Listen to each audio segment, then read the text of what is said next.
श्री स्वामी समर्थ. आज होता मार्गशीर्ष गुरुवार आणि पहिला गुरुवार आणि मला जमेल तशी अशी साग्र संगीत पूजा करून घेतली बरं का.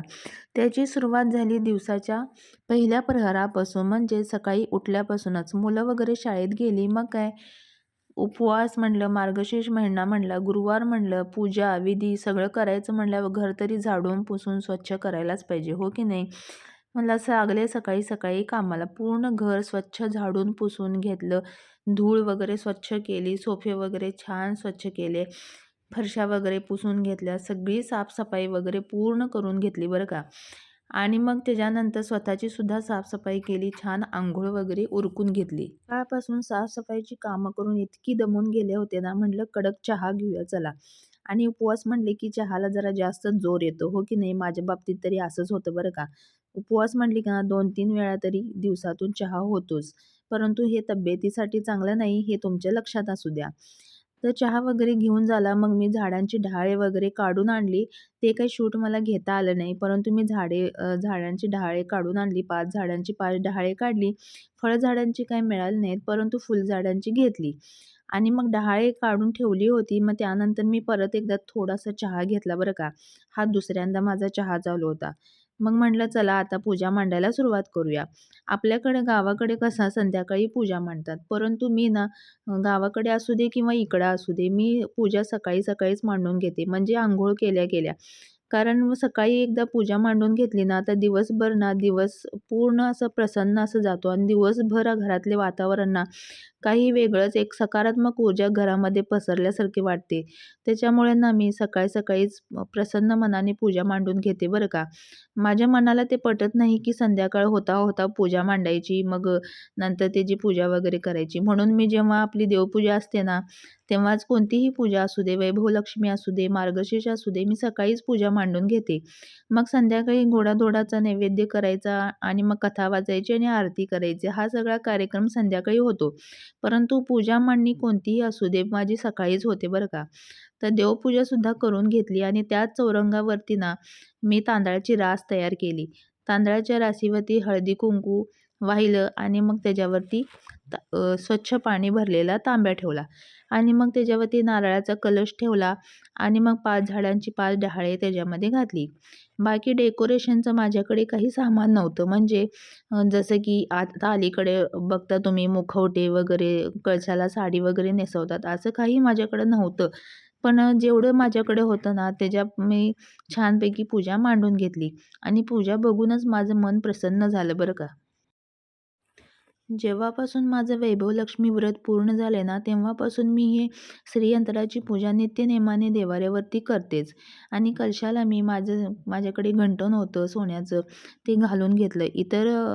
इतर काही असं दागिने वगैरे भरपूर घालतात, नकली दागिने वगैरे घालतात कळसाला, परंतु ते मला अजिबात मान्य नाही. आपल्याला देवानं जर खरं दिलंय, तर देवासाठी आपण का बरं नकली दागिने वापरायचे? आणि एका दिवसाचाच तर प्रश्न आहे. जे सगळं काही तर त्यानंच दिलेलं आहे, तर त्याच्यासाठी आपण का खोटं म्हणून वापरायचं, हो की नाही? मला तरी असं वाटतं. तुम्हाला काय वाटतं याबद्दल? आणि मग पूर्ण देवपूजा मी मांडून घेतली. पूजा मांडणी झाली आणि मग म्हटलं चला आपण निरांजन लावून घेऊया. आणि पूर्ण दिवसभर माझे निरांजन हे चालूच असतात संध्याकाळची आरती होऊपर्यंत. मग छानपैकी जय लक्ष्मी माता लक्ष्मीये नमः अशी मी आरती सुबक अशी रांगोळी काढून घेतली आणि मग त्याच्यानंतर पुढची तयारी करायला घेतली. तर अशा प्रकारे सकाळची ही प्रसन्न देवपूजा माझी पार पडली बरं का. देवाला मनोभावे प्रार्थना केली. देवीला सांगितले, जे काही चुकले-माकले असेल तर माफ कर गं बाई. जे माझ्याकडून शक्य होते ते पूर्ण मी करून घेतले आहे. माझी जी सेवाभावे भक्ती केलेली आहे ती तू मान्य करून घे, अशी मी देवाला मनापासून प्रार्थना केली. आणि जो सकाळचा हा देवपूजेचा भाग होता तो सगळा संपन्न झाला. आणि मग काय सगळं आवरल्यानंतर मुलांसाठी जेवण वगैरे करून ठेवलं आणि मग लहान मुलांना आणायचा टाईम झाला आणि मग मी आवरून निघाले त्यांना घेऊन यायला. ज्या दिवशी असं घरामध्ये एखादी पूजाविधी किंवा उपवास वगैरे असतो ना, तेव्हा मनाला काही औरच प्रसन्नता वाटते बरं का. मला खूप फ्रेश वाटतं त्या दिवशी. आणि मग मुलांना शाळेतून घेऊन आल्यावर त्यांना जेवण वगैरे दिलं आणि मी सुद्धा माझा फराळ करायला घेतला. आज मी केली होती छानपैकी रताळ्याची खीर, परंतु जास्त गोड केली नव्हती बरं का, कारण डाएटसुद्धा चालू आहे. आणि आपल्या घरामध्ये कसं होतं, आपण जे फराळाचं करतो ना, ते मुलांनासुद्धा हवं असतं बरं का, म्हणून सगळ्यांसाठी थोडं जास्तच केलं. मग हे सकाळचं सगळं आवरल्यानंतर संध्याकाळच्या स्वयंपाकाला लागले. छान चपात्या केल्या, परत कुर्मा केला, परत भाताची खीर वगैरे केली. सगळा नैवेद्य तयार केला आणि मग संध्याकाळची दिवाबत्ती आवरून घेतली आणि मग बसले पूजाला. मग मुलांनासुद्धा बसवलं बरं का, आणि मुलांना एक विशेष आवडच आहे की ही कथा वगैरे ऐकण्याची, आणि मग मुलंसुद्धा बसली कथा ऐकायला आणि छानपैकी कथा वाचन झालं, आरती झाली. अशा प्रकारे आजचा माझा मार्गशीर्ष गुरुवार हा मस्तपैकी पार पडला बरं का. त्यानंतर सगळ्यांची जेवणं झाली आणि सगळ्यांना आज केलेला स्वयंपाकसुद्धा फार आवडला.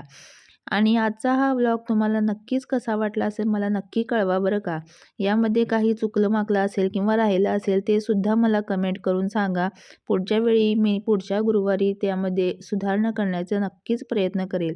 चला तर मग हा आजचा व्लॉग, हा छोटासा व्लॉग मार्गशीर्ष पहिला गुरुवार मी इथंच संपवते आणि चला भेटू पुढच्या नेक्स्ट व्लॉगमध्ये. चला, बाय.